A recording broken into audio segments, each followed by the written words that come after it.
The Huntington Beach Police Department offered a sobering, realistic, and eye-opening community outreach event in January as part of an effort to educate the public following the arrest of an accused online sexual predator caught by the HBPD. It did. I think the arrest of Mr. Westermeyer, I think more than anything, it shed light on the fact that these internet crimes are becoming more and more prevalent these days, with our kids having access to all these devices.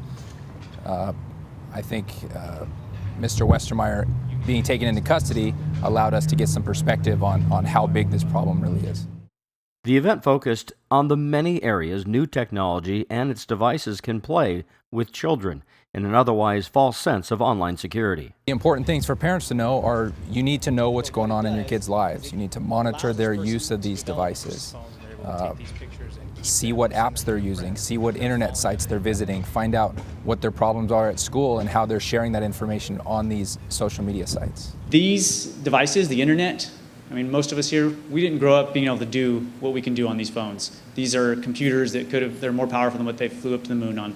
And you can do literally anything on these. So think of it as if you're giving your keys to your car to your 12-year-old, you wouldn't do that and you wouldn't stick them out there without any lessons. We teach them, we have programs for them to help, and we're there to monitor them.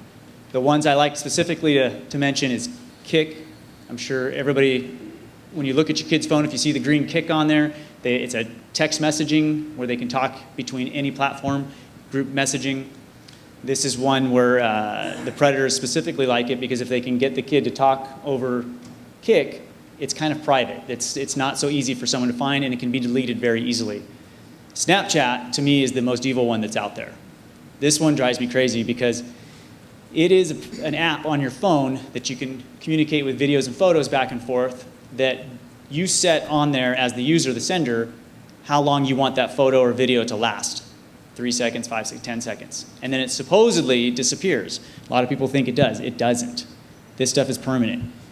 The worst part about that as well is as the kids are using Snapchat and sending videos, they think they're going to disappear. Many of them know how to take screenshots either on their device itself just by pushing a couple buttons.